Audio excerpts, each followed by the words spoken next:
They inflicted huge blows, not just to the region, but also to the world by taking the world economy hostage.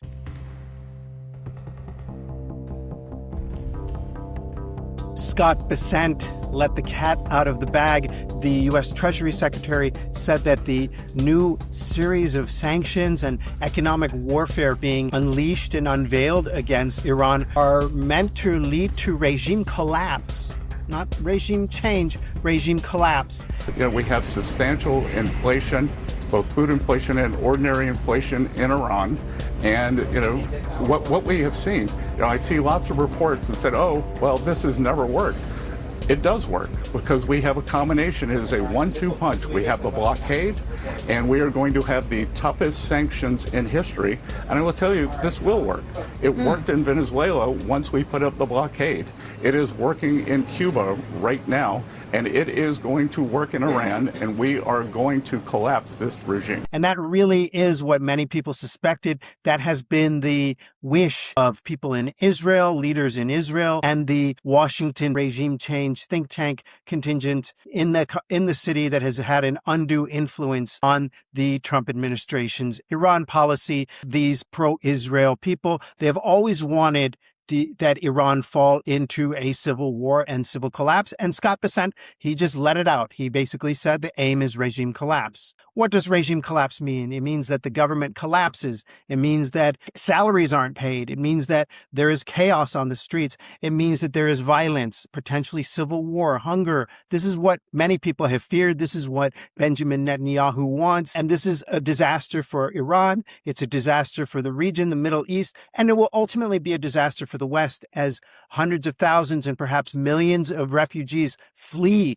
this collapsed regime that the U.S. administration is aiming for. I'm Borzu Deragahi, and this is my podcast. It's called Badlands. You can subscribe at borzu.substack.com. The latest episode of Badlands is still a little bit, we're still in that less ambitious kind of week where I'm just running reruns. But this week's rerun is a really good interview. I think really relevant, just lightly edited for making it more contemporaneous and making it more relevant. It's with Hossein Rassam. And he was a great interview. This guy is someone I've known for many years, a friend. He is a former advisor to the British Embassy in the Islamic Republic of Iran, as well as a former analyst for Iran International, the TV station that's really controversial that I really don't like right now, but he always played it straight. Even when he was working for Iran International, he escaped from Iran after he was jailed in the 2009 protests. And this interview with him, we talk about the issues, just very substantive. And he talks about both what's happening in Iran and the future of Iran. And this is from April when I conducted this interview, just as the war was winding down. Also in the episode, there are a bunch of interviews I did on a range of topics, including what's going on in the tech world. This is something I actually follow for my other gig. Watching what's happening to publicly traded companies like Meta and Alphabet's Google and these social media companies is something that I do, and I'm asked about it. I'm asked about the increasing pressure on these companies to do right, to do good, and that is part of the discussion. But I also talk about Iran, I talk about the Gulf, and also in an interview, it just got kind of interesting. In one interview I did with India's NewsX World that I'll play for you later, we talk about what the rest of the world should do about the United States. Everyone talks about what should everyone do about Iran, but what about the United States, which in many ways is becoming the belligerent power par excellence in the globe right now? It is just become a wrecking ball under Donald Trump. And I get into it a little bit about what possible strategies there are for people who don't like the rogue regime behavior of the United States and its client, Israel. But on these sanctions, wow, they're saying that next week they're going to disclose more about these sanctions. There's going to be a press conference on Monday. We got a hint of what they want from this Truth Social post from Donald Trump, in which he basically says that he's going to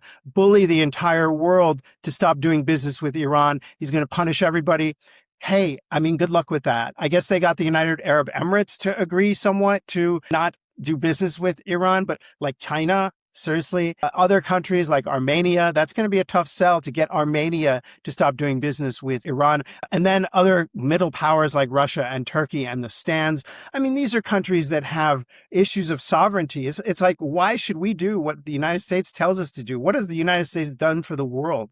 So there's a certain arrogance there, and there's a certain bullying. I don't know if the Trump administration actually thinks that this scheme is going to work. It hasn't worked in the past, maximum pressure. And the one-time economic pressure did work on Iran was in the lead up to the nuclear deal, the 2015 nuclear deal that was negotiated by Barack Obama.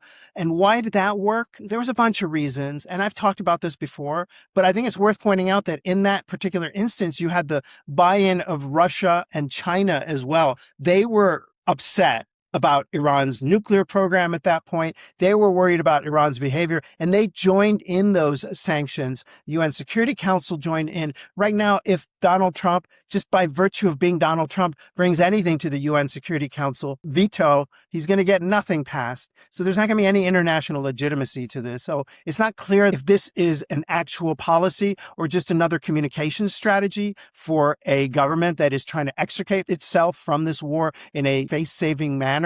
So I'm not sure if this is just another propaganda exercise, another way for Donald Trump to look good on TV, to get praise from like Jesse Waters and these bootlickers on Fox, to get good comments from Mark Levin and the feeling that he's doing something. Meanwhile, reports are coming in that the U.S. is actually cutting and running from the Middle East, that it's seriously contemplating dramatically reducing its footprint in the Middle East. Guess who really wants the United States to really, really reduce its footprint in the Middle East and get out?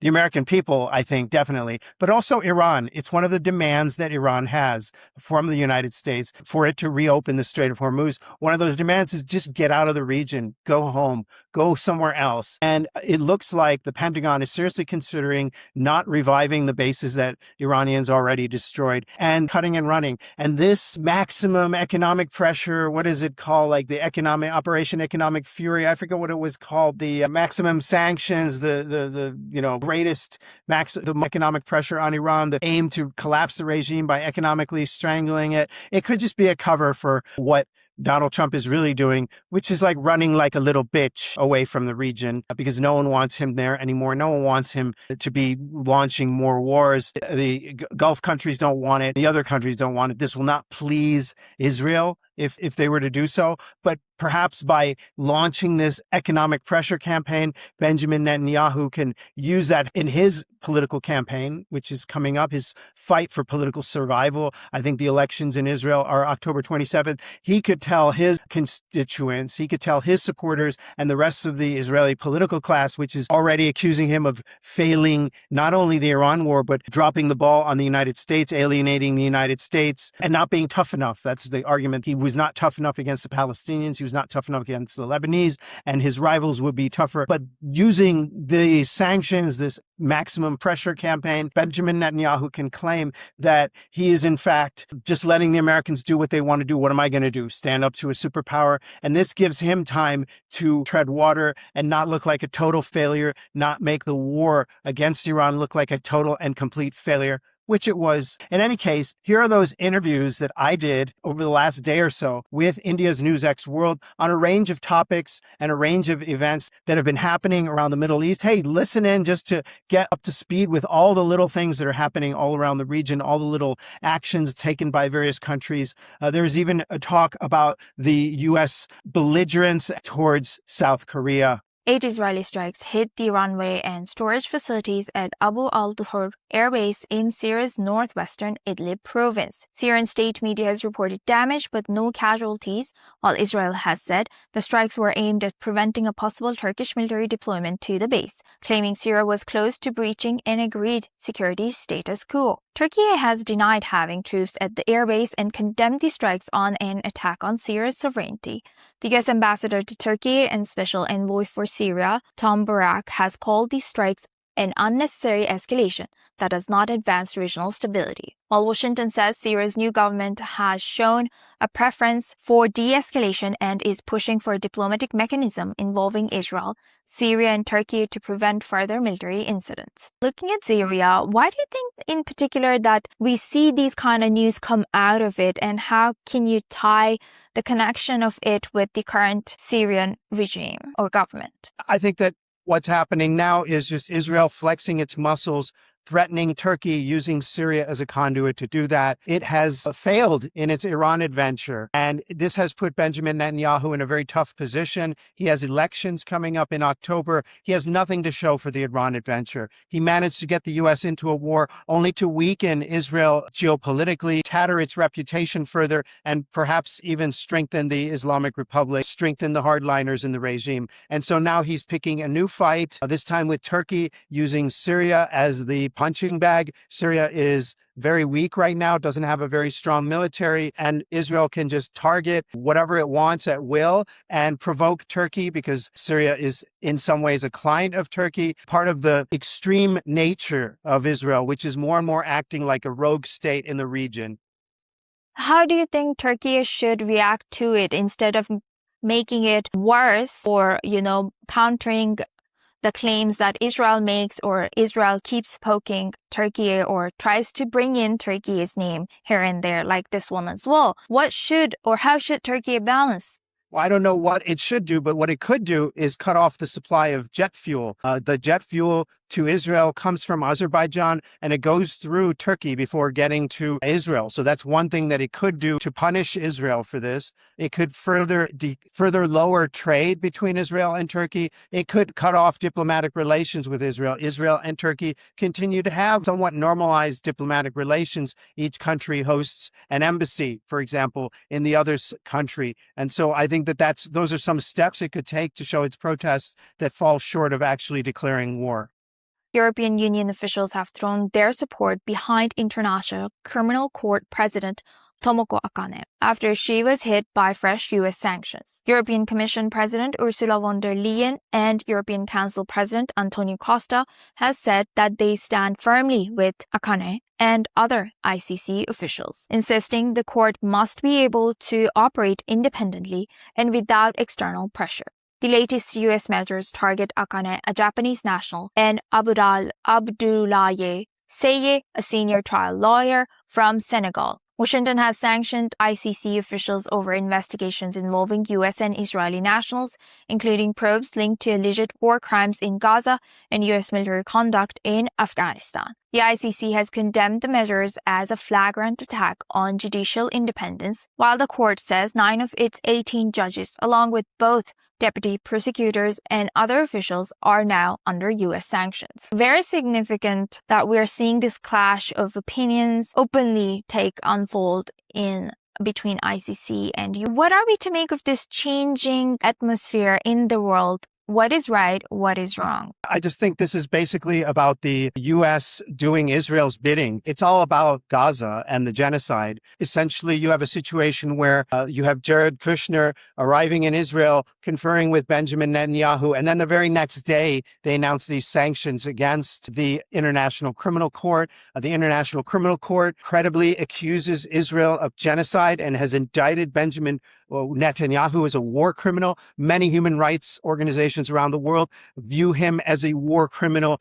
He has overseen this unbelievable ethnic cleansing of the Gaza Strip. And the U.S., the Trump administration, even as much of the public is increasingly hostile to Israel, remains somehow beholden to Israel. And it is doing Israel's bidding by punishing the International Criminal Court. That's pretty much the story. So what are we to do when this is unfolding publicly? It's becoming more, whatever you have lined up, Mr. Dargahi, it's becoming more and more apparent. What's next then? Well, I don't know what is next, but I would say that the world community, the international community, could be more strident in its support for the International Criminal Court. Just as Japan issued a statement in support of the international criminal court, it could band together with countries like India and other countries and stand up for international law and international norms by condemning the United States and standing strong behind the International Criminal Court and making drawing a red line at genocide, making genocide a crime that is not acceptable, and putting more pressure on Israel instead of buying weapons from Israel and making energy deals with Israel. President Donald Trump said he ordered changes to the military exercises, citing his very good relationship with North Korean leader Kim Jong-un. Trump has also signaled his interest in reviving diplomatic engagement with Pyongyang. What are we to make of this US's President Trump in particular stance, which is very tricky towards South Korea in particular, while commenting more positively these days towards North Korea, while South Korea, of course, looks at US as a close ally? Well, I think it's kind of unhinged on the part of Donald Trump. Americans spilled blood fighting for South Korea. South Korea is a strong ally, a provider of technology. And again, it's a situation where if you just don't stand up to Donald Trump, you're going to get rolled over. The international community should stand up to him and could stand up to him and do more when he does unhinged things like this.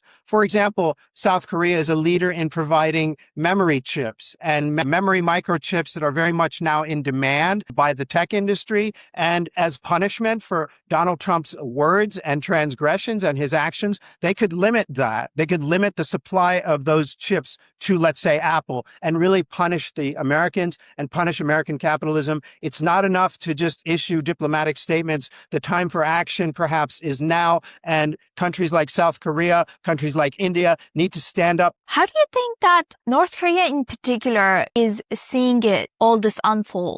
I think they're looking bemusedly at this whole situation. They're probably trying to see what they can extract from it. North Korea's economy has rebounded largely because of trade with China. It has more and more international legitimacy at this point.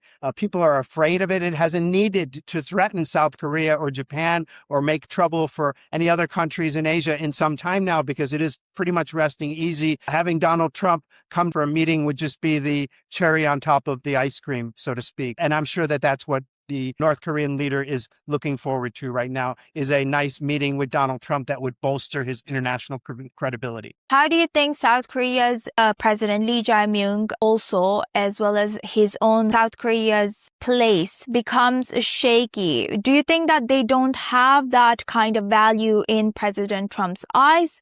That's why his actions suggest, or what do you think his actions suggest for Lee Jae-myung and South Korea's space in foreign relations of U.S.? I'm not an Asia expert, so I'll be very humble about what I'll say here. I'll say that the United States' actions in the Persian Gulf have really hurt the South Korean economy right now. They are hurting the Asian economy. The war in the Persian Gulf is hurting the economy, especially of South Korea and Japan, which are both very dependent on energy supplies from the Middle East. And right now, those countries should probably stand up for themselves and stop bowing down before the United States. They should stop being so subservient to this administration. Donald Trump looks at people who are subservient to him as suckers. He likes people who stand up to him. And until they learn that, they will continue to be abused by Donald Trump. There's been a joint statement issued from Turkey, Egypt, and Qatar condemning the recent wave of Israeli military attacks across the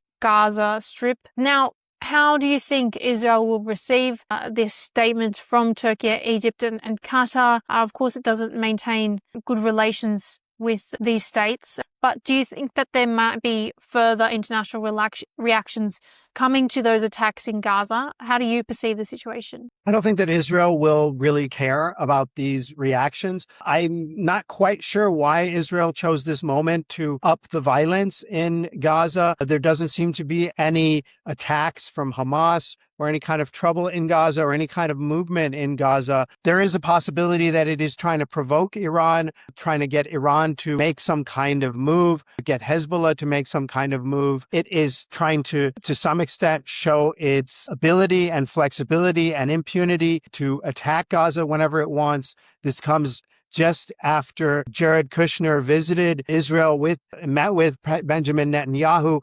in a meeting in which they reportedly discussed Gaza and talked about what is happening in the Gaza Strip and how the Israelis plan to implement the U.S.-backed peace plan in Gaza. And then despite this talk, there was this attack.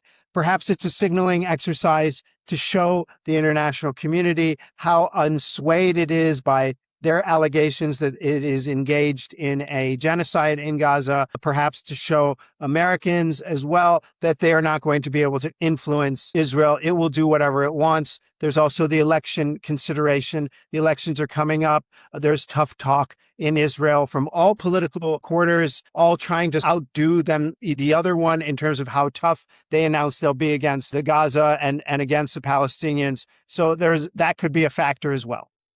What do you think this visit from al-Shaibani to Pakistan indicates to you about the new government in Syria, what they're setting out as their agenda in foreign affairs? Well, I think that the new government in Syria under the President Ahmad al-Shara, they want to broaden their diplomatic portfolio. They have these very good and high-level ties with Turkey, but the government has been interested in broadening that portfolio of allies. It has reached out to the West. It has reached out to the Gulf states, and it is reaching out now to South Asia and to Pakistan. Pakistan is a nuclear power. It is considered a very strong country in the Muslim context. So I think that there could be some security partnership there with regard to the Turkey partnership as well, because Syria is very much a client of Turkey. I wonder, though, if there's any kind of economic possibilities with regard to Pakistan and Syria cooperation. There doesn't seem to be, it seems to be a bit of an economic mismatch. Both countries in need of foreign investment and both countries not known for investing abroad. So I wonder if there's any potential there for economic cooperation, as there is, for example, between Syria and the Gulf states. Meta is facing a major federal trial over allegations that it failed to adequately protect children and teenagers on its platforms. Former Meta safety engineer Arturo Bejar told the court that he warned CEO Mark Zuckerberg about safety concerns and harmful content involving minors dozens of times, including directly in a 2021 email. The case brought by 30 US states could lead to major financial penalties and force changes to Meta's platform design, including engagement-driven features. Meta denies misleading the public and says it continues to invest heavily in youth safety. Meta is facing a major federal trial over allegations it failed to protect children and teenagers on its platforms. What does this tell you about Meta's legal problems right now? Well, I think there's a general consensus around the world, and in the US, it might be a little bit less actually than other parts of the world, that these big tech companies like Meta, like Alphabet's Google, like ByteDance's TikTok, these huge mega tech companies, these platforms need to be reined in, they need to be checked, they need to be taxed. On the same day that this announcement came about from these 30 states who are suing Meta, there was also a decision by the Australian Parliament to impose a 2.5% tax on the revenue, advertising revenue of all these social media platforms for using news outlets, Australian news outlets, in a way of extracting some funds from these outlets, from these platforms. There's a general consensus that these tech companies are getting way too powerful, way too rich. They've begun to corrupt political systems. You just look at Mark Zuckerberg and his army of lobbyists and lawyers that he has hired to defend Meta. It's just a little bit unseemly how he tries to manipulate the political system, not just in the United States, but elsewhere around the world. And there's also this concern about youth and social media. There's multiple lawsuits about this, not just in the United States, but also in Europe. And there's also cases where regulators are attempting to put age bans on the use of social media. This is something that the outlets really don't like as well, because they try to get these people and they get young people hooked very early. So if for example, France has a bill that's being debated, it was struck down in court, now they're reconstituting it to prevent kids from under 16 from even using social media. And that is going around all over the world, that even in places like India, there are attempts to put some limits on these social media giants. And now that interview with Hossein Rassam, the former advisor to the UK embassy in Iran. And I'm here today with a very special guest, an analyst that I really, really respect, who's always been just right on when it comes to analyzing affairs inside Iran and also in terms of its diplomacy. His name is Hossein Rassam. He is a former advisor to the UK embassy in Tehran, as well as a former senior analyst for the channel Iran International before it just became a total tool of Saudi Arabia and Israel. And that's when Hossein worked there. Hossein, welcome. Thank you very much, Zu, and thanks for the introduction. That was too kind, actually. I mean, you're always like that. I'm very excited to be here today. Great. So what do you think? I wouldn't see this war, the U.S.-Israel war against Iran, just a campaign to contain, to subjugate a rogue state like the Islamic Republic of Iran. It's bigger than that. It's about sort of slowing down the pace at which China is moving. It's about sort of shifting, let's say, geopolitics of the world and also the region. But specifically about the talks, I think what is amazing is that just a few days ago, President Trump was talking about destruction and obliteration of a civilization, sending a nation back to the Stone Age. And here we have American vice president in Islamabad, a very, very powerful Iranian politician and leader, Mohammad Baqir Ghalibaf, in Islamabad in talks mediated by Pakistan. Isn't Pakistan kind of a client of China? Pakistan is, of course, I have to say, they're very smart players. They're an American ally, a very close friend of Iran and Saudi Arabia, and also a very close friend of China, with huge Chinese investments in Pakistan. Something they realized is that, which is very smart, is that you need to be able to sort of maneuver between different sort of nodes of power in the world and be friendly to everyone and not trust anyone. So buy your weapons from China and go and praise President Trump and tell him that he deserved the Nobel Peace Prize. They are actually the perfect mediators for this business because they know how to negotiate, how to lobby, how to flatter. Yeah, I see. Yes. Yeah. I mean, all due respect to Omanis, but Omanis try to bring the sides closer to each other and they try to be good mediators. But this is dirty diplomacy. This is moving from a bloody war to something else. Yeah, and the country that is the former sponsors of the Taliban and run by the spy services, they know dirty diplomacy. Yeah, and now fighting Taliban. So yeah, exactly. This actually tells us how quickly things can move, can shift. So, you wouldn't be surprised. I wouldn't be surprised if in just a matter of weeks, American embassy in Tehran is reopened. I'm not saying that would be a real shock. Yeah, no, I wouldn't. It would be shocking, but not surprising. Exactly, it would be colossal. But about the talks, I think important here is that, of course, the aim was total subjugation of Iran. Because to Americans, the Islamic Republic was more than just a rogue state. It was an impediment to bigger plans for the Middle East. You have an oil-rich, money-rich part of the world with all the tensions. And then you have Israel with huge regional ambitions. You have the United Arab Emirates, which shares those ambitions and wants to be a part of that. The sheriff, the deputy sheriff or the sheriff of the region. Then you have Turkey, Saudi Arabia, Pakistan, and India. And amidst all that, you have Iran, which is playing its own game, which is totally different. It is in isolation, but not in an isolation which is insulated. Iran is containable. Exactly. It continues to pull strings in the region through proxies, economically, diplomatically. And so in that, for that new, let's say, architecture of the region, you need to get rid of this source of nuisance, which is Iran, and rearrange everything. And as President Trump said, it's all about oil. He's a businessman. This is what he said about Venezuela. He also said that about Iran, because at the end of the day, Iran has the third largest oil reserves in the world.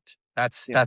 That's important. Hossein, can I ask you a question? I mean, and this is a tough one to answer, but did Iran just win the war? They say about big powers and small powers is that big powers need to win wars. For them, it's not just winning battles; it's to win wars and establish absolute power. But for smaller ones, it's to survive. Right, but did they Winning, do more than survive, though? they inflicted huge blows, not just to the region, but also to the world by taking the world economy hostage. I think this is important. So by Iranian standards, let's not forget that we're talking about a country, about a political system, about a state that everybody said was on the verge of collapse. It had just crushed down protests in Iran. Thousands of people, killed thousands of people. Yeah, and economically, it's in a bad position. Politically, it's in a bad position. So everybody thinks that this is the final blow and it would be over. So by not falling, by this not happening, yes, you can say Iran won the war. But in terms of real power, of what Iran really, we can say, I mean, can Iran prevent another war? I think that is the key question. If Iran prevents another war, if Iran stops Israel and the United States from attacking Iran again, I would call that victory. Do you think that this war empowered the hardliners to an extent I where don't think it's so. irreversible? Okay. That's kind of countervailing. Why do you say it hasn't? Because at times of crisis, you see the tough guys sort of out brandishing the flag, because that's the moment of crisis. So Right. you hear that extreme, let's say, voice of defiance coming out, but internally, people have to revise so many things. Think about them. I mean, just like the Iran-Iraq war, just before it ended, it was so tough. And so they were saying that we're not going to stop. We will fight until final victory. We're going to go through Iraq. Iraq is just a stop. And our ultimate goal is Quds and that sort of thing. But immediately after the war, hardliners did not disappear. They stayed at the same time. And then at the same moment, didn't Iranians kind of expect a peace dividend at that point? Like expectations for a little bit more freedom and economic opportunity, didn't they actually go up in that period right after the war? Exactly. That's what actually happened. I mean, all of a sudden, politics of the country was so diluted, let's say, and livelier as well. That's when it exactly, and it all of a sudden gaining wealth became the new sort of leverage of prestige. I mean, the day before, it was about simple clothes and being a devout Muslim, revolutionary, that sort of thing. And all of a sudden, to the front, BMW, became something else. I mean, and also, I mean, if I may add something here, is that we are talking about Iran, a system in which transition of power or replacement of politicians does not happen very easily. I mean, you deal with people who've been there for more than 4 decades. Okay. And it's hard to replace them. You move them and then they somewhere, and then after a couple of years, they sort of pop up somewhere else, and they stay in those, let's say, power circles. And then we can also talk about power circles in Iran, if you like. But sometimes in a country like Iran, removal of some powerful figures not only sort of removes some influential people, but also paves the way for sort of rise of some more pragmatist people. And for sometimes, I mean, you get rid of somebody. It's not just eliminating them. You actually open up the way for somebody else to come forward who's more pragmatist, because all this time, that more pragmatist person was held back and could not do much. So, for example, you have someone like Ghalibaf and someone like Jalili, Saeed Jalili, who's a hardliner, and in Iran, when we had the presidential elections 2 years ago, many hardliners supported Saeed Jalili, even some, including Mojtaba Khamenei. They tried to persuade Saeed Jalili to step down in favor of Ghalibaf, but they failed. And Jalili insisted that he would stay in the race. So what happens? All of a sudden, you have the talks in Islamabad, and where is Jalili? You don't see No, Jalili. yeah, that was our Okay. biggest. That was many people's biggest fear when they killed Larijani, is that it would elevate Jalili. That was a big fear that people had. And now what I hear from Tehran is that Jalili has been replaced by Ali Bagheri Kani, who's now in Islamabad. So Jalili is no longer, this is what I hear from some reliable sources. Jalili is no longer a member of the Supreme National Security Council. So that's a change. When I was at the border in Van in Turkey, at the Iran-Turkey border, I spoke to some people and they were very much against the regime, but they were kind of resigned to the fact that it looks like the regime is going to stick around for a while. And they were saying, at least let Mujtaba be like MBS, like Mohammed bin Salman. Wouldn't that be great? And I wanted to ask you, what do you think of Mujtaba Khamenei? What do you know about him? The truth of the matter is that even when people talk about what Mujtaba is like, they are, I mean, the most recent of anything we have about Mujtaba is from more than a decade ago. Apart from one short appearance he made about a year ago about his seminary lectures, he's kept a very, very low profile. What we know about Mujtaba is that, I mean, what is obvious is that he's the heir to a leader who kept saying there would be no negotiations, there would be no war. And he got killed in a war on day one of the war. Put aside the fact that for many in the world now, Ali Khamenei is another Imam Hussein, another martyr. Forget about that, which is going to be important in a few years' time, I believe. But Mujtaba bears that legacy. And he can be very tough. He can be sometimes a hardliner because at the end of the day, he needs to sort of safeguard the system. And also, he has to protect survival of this single and sole Shia state in the world. There is no other. Even Mohammad Reza Shah cared about it, that Iran is the sole Shia state in the world. But at the same time, he has to think about maintaining the system and how he can run the system. Many things have changed in recent months in Iran. They realize that there are millions of Iranians who are resigned to the fact that a military strike can save them. So he needs to address that issue. It's not a simple issue. It's not small. There are millions that of many people. He needs to accept and deal with the fact that many Iranians were embracing this war as the only solution. Exactly. So people were pushed to that point, and he needs to bring them back. He needs to not only consolidate power, but also rally support and bring about unity in the country. And he cannot just rely on whatever percent, 10, 15, 20, whatever. Anything. Yes, they are diehard supporters of the Islamic Republic, but you cannot run a country just solely relying on those people. You need these other people too. So he needs, I think he would eventually be forced to revise many fundamental policies of the Islamic Republic. I mean, many people fear that there's going to be, after this conflict cools down, a retribution campaign against dissidents, against those monarchists or people who welcomed the war in the first place. And there's going to be like a merciless crackdown, maybe even roll back the hijab relaxation and so on. What do you think? Do you think that's more or less likely? I think hijab issue is over. I think that would be totally, beyond suicidal. It's something that is pretty much resolved on the street. The real issue is how much within the system this can go. People definitely expect to see changes in the state media, in the IRB.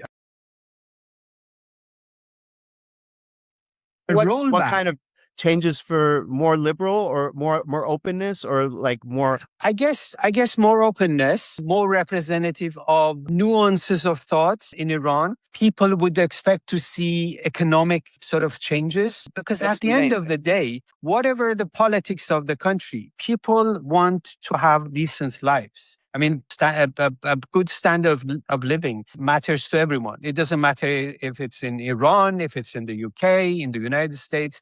People judge performance of governments based on that. That's the people who said, at least let him be an MBS. Exactly. So to many people, we're talking about sort of the gray area of the population. Because obviously we have one extreme which wants the Islamic Republic at any cost. We have another extreme that wants the Islamic Republic gone at any cost. But in the middle, there are millions and millions of Iranians who want change, who want better lives, who are very, very unhappy, frustrated, and angry with Iranian politicians, with the Islamic Republic. One day they may want them gone. Another day they may think, okay, if they can bring about real change, then we are fine. So people move in their ideas, in their way of thinking. But basically, what they demand, what they want is a decent life. But don't you worry that there's going to be a crackdown in terms of human rights? They're already increasing the executions of alleged dissidents and so on. Don't you think as much as they relax social restrictions, as much as they relax, perhaps allowing a few critics, on TV and so on, a few loyal critics, Saeed Leilahs, for example, type people on TV to speak or something like that, that real political parties aren't going to be allowed, real political organization isn't going to be allowed, labor unions are going to be cracked down, everyone is going to be smeared as a foreign asset, every protest is going to be described as a Trojan horse for the Zionists or whatever they'll call them. I see more of a Russian-style Islamic Republic or Iran. What does that mean? What does the Russian style mean? That you have the iron fist of the state. You have a bunch of oligarchs, very influential. You have a very powerful figure running the country for more than 2 decades. You wouldn't see genuine, real democracy, freedom of thought, freedom of speech, freedom of the media. You would see dissidents being imprisoned, sent on exile, and even sort of said that they committed suicide, that sort of thing. Yeah. And then my reason for that is that you need intermediary institutions between the people and the government, between the masses and the rulers. And unfortunately, most of them are absent in it. What do you mean can you give an example of an intermediary institution? Genuine, let's say, city councils, political parties, independent NGOs. There was an effort made toward that outcome in the 90s under Khatami, but all that was crushed by hardliners because they realized what would happen, because they realized that would mean transformation of the Islamic Republic into something else, and they could not tolerate that. And what happened was that the Islamic Republic actually shot itself in the foot by eliminating them, turning Iranians into, let's say, atomized the Iranian society, destroyed all sort of NGOs and political groups, even crushed the media. So what happened was that all of a sudden it was dealing with masses that no longer listened to the regime, and they were so frustrated that they welcomed any voice that said only sort of riddance to this despotic system is the solution. How? They didn't care. So I think for that reason, when we talk about these intermediary institutions, so that they can sometimes function as shock absorbers and sometimes sort of relay pressure and messages to rulers, unfortunately, the situation is not very good in Iran. So for that reason, we're not going to be, all of a sudden, we are not going to see political opening in the country. Social, yes, because after economic, that's the easiest. Yeah. It can happen. And everybody's welcome to play in the game. But political is something else. And to that, I may add that, as I said before, in Iran, we're dealing with power circles. It's not a rigid sort of vertical structure. And that is one of the reasons why many analysts, many politicians made this huge mistake that they thought by killing Ali Khamenei, the system would collapse. Because when we talk about Iran, we are talking about overlapping circles of power. Yeah. Yes, in the center, you have Khamenei's office, Khamenei himself, but these overlapping circles are connected to each other, and each influences some power. When Khamenei was killed, they stayed. Yeah. The system didn't collapse. Yeah, because of how intertwined and interconnected this whole system is. Hi, I'm Borzu Deragahi, host of the Badlands podcast and writer of the Badlands newsletter. You can find me on Spotify. You can find me on YouTube. You can find me on Apple Podcasts. You can also find me on Substack. That's where I'm usually at Borzu, borzou.substack.com. Now, I'm trying to get people to upgrade their subscriptions and get paid subscriptions. I have enough ethics that I wouldn't put my lovely teenage daughter in this video in a bid to encourage people to upgrade, to show what a nice person I am and how I'm deserving and I need a little bit of extra cash to help take care of my life and keep doing this work. But I am shameless enough to show you my daughter's cute puppy, lovely puppy, Bella. Hey, Bella. Hey, Bella. Good doggy. This is such a good dog. Such an amazing puppy. She's super, super sweet, super nice. I don't know what this has to do with geopolitics, but I know that she's a super lovely puppy. And if I could get a little bit of cash to help pay for her treats and her training. Hey, puppy. Good puppy. I love puppies. And if you love puppies too, maybe you should subscribe to Badlands. Get a paid subscription as a gift for anyone in your life who might be interested. Thank you so much. What about this issue of this whole war was started on the basis of the premise of coming to the help is on the way, that the Americans are going to come and help bring about freedom in Iran. Do you think, or do you see any signs that this issue will come up in Islamabad today or in the next few days? That's a very good question, actually. I think Iranians in their conversations with the Americans, when that happens, of course, because I think day one would be indirect, probably day two would be trilateral. I think they would definitely bring it up. And how Bring it up. I think Iranian side would bring it up and say to the American side that this was not just a war, but also your president said that you sent machine guns, you sent weapons to Iranian opposition. You asked intermediaries to bring those weapons into Iran.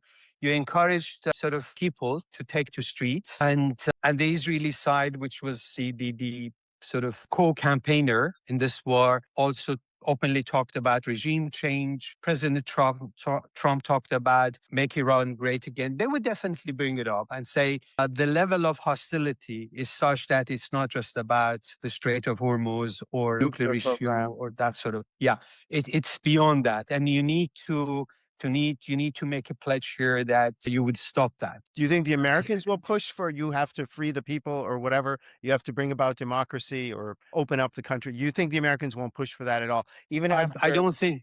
Of course, these things are always rhetorical. Yeah. They're always mentioned. I mean, I don't know, even when Iranians talk about, I don't know, Bahrain, they're talking about repression and suppression. Sure. So politicians use these. They mention them. But do they mean anything? I don't really think so. And I don't think democracy is a priority for the United States in Iran. Yeah. I mean, you can have a government in Iran that is totally in tune with the United States and crushes any opposition, and the United States would be happy. And Iran is not the first country, and this is not the first time in history that we see that. Bahrain is friendly to the United States. Is there total freedom? Even the United Arab Emirates is very friendly to the United States. It's a close ally. Even, I mean, do we see that? Yeah. Saudi Arabia, many countries. And I don't think that is an issue, really, true democracy. So that Yes, basically the people of Iran are not even going to play a role in this discussion in terms of their democratic aspirations.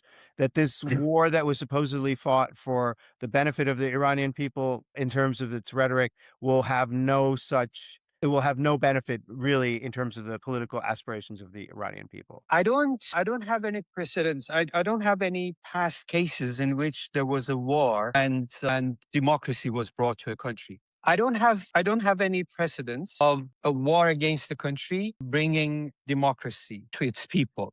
I don't know of any cases. I don't know if anybody does. I think the best anyone can do is set the scene for gradual change, Yeah. for transparency, for economic transparency, because even economic transparency is a bigger contributor to the rise of democracy in a country than political parties. When you have economic transparency, then you know where money is coming from and where it is going. So you cannot buy votes, and you cannot have like slush funds. So when you have that transparency, then you can have democracy. And I don't think, to be honest, I don't think Americans are that concerned about freedom of the press, freedom of politics, that sort of thing. Because at the end of the day, this is not a major variable in how things happen in the world. You can have a full democracy and Americans may not be happy about that. You can have Denmark and the Americans think, we don't like you and we want Greenland. And what about the opposition abroad that played such a big role in the run-up to the war? Do you think this is the end of the line for the Pahlavists, the monarchists who were so outspoken and vocal and provided the kind of, how should we call it, the consent, the manufacture of consent for the armed conflict in the first place? I think this is also, I said this is a moment of reckoning for Iranians. This is also a moment of reckoning for Iranian opposition. You cannot have a strong opposition if you do not have a real network on the ground, if you do not have the nodes and the connections on the ground. And if you cannot, you can mobilize people to hate something, but the real work is to mobilize people to move in a certain direction and want something that you are advocating. You cannot come out and say one day, say that Iranians welcome military intervention, and they're waiting for the cavalry. And next day say that we never asked for military intervention. You're talking specifically about Pahlavi. He basically Reza Pahlavi, that is something that he mentioned. In his previous interviews, he was calling on governments to join USA and Israel in their attack against Iran. But then the other day, he gave an interview to a French TV channel in which he said, we never asked for military intervention. So this adds to people's confusion. And I think for good, let's give it to them. The Pahlavists, they were very good in their PR, in their marketing, in creating, in selling the product, the idea of the product to millions and millions of Iranians. Because politics is like sort of launching sometimes it's like launching a product. You need good marketing, you need good advertising, you need good symbolism, you need good imagery, you need all that. You need colorful flags, all sorts of them, many of them, but all that needs to be translated into something substantial and real on the ground. That I do not see. Yes, people hate, millions of Iranians hate the regime and they want to see the end of the regime. But does it bring about real, let's say, groundwork or real mobilization on the ground, networks shaped? Reza Pahlavi and many figures in Iranian opposition, Republicans and others, they have been saying that we need connections with people within the regime so that transition can happen more smoothly. But truth of the matter is that it needs to happen inside Iran. And they kept talking about defections. They kept talking about people who have turned their back to the regime. It can't be fake. Even during the war, you can't bluff defections revolution. Even in Iranian embassies outside, abroad, it didn't happen. Like it did in 2009 even. Like in 2009, we had some defections. We had cracks in the system. And this time, there was nothing like that. I think an important question, war could restart again. In that situation, what's your timeline for how long Iran can continue? If a similar onslaught begins again, what do you think? How long will Iran be able to withstand it? It very much depends on the scale of the war. If hell breaks loose, it wouldn't take long for the regime to actually collapse or disintegrate. But real question is not sort of survival of the regime. The real question is, so what's next? And what is the exit strategy? what is going to be achieved after that. Hossein, if I Um, could interrupt, didn't hell already break loose? 13,000 munitions dropped by the Americans alone, I think. Who knows how many? The industrial base collapsed. The factories, known factories collapsed. Missile launchers collapsed. And yet, by the end of it, Iran was still posing a threat, still able to like launch waves of missile. Wave 32, wave 45, wave 76. Are we miscalculating? Is there a possibility that we're miscalculating Iran's endurance? Definitely. I mean, that's exactly the point, that you may even bring down, let's say, a bureaucratic or political structure. That could happen. Iran is a vast country, and America has a huge army, and it's now getting help from Israel, the biggest air force in the region, and I think third in the world. But real question is, what is it going to achieve? And I think it can definitely get worse. But like you said, real question is endurance. Would it totally eliminate the entity of the Islamic Republic? Definitely not. Would it actually send shockwaves throughout the world? Definitely yes. Yeah. Would it actually cause, let's say, more chaos in the region and in the world? Definitely yes. So I think yes. I mean, there is a strong possibility. I mean, in 2025, Iran and US were negotiating. Trump decided to attack. The Islamic Republic survived after 12 days. It was not in a great shape, but it survived. Now, like you said, hell broke loose, but still standing. I think there is still enough, let's say, endurance, stamina within the Islamic Republic. All depends on the size of the attack. Well, they can send ground forces. They can occupy parts of the country. There could be total bloodshed. But would it really answer the question? Sometimes politicians, just like Iraq 2003, they prefer to sort of wipe the question rather than finding the answer. But the question is still there. Yeah. You erase it, but it's still there. And that's why you cannot say that Iraq is exactly what America wanted.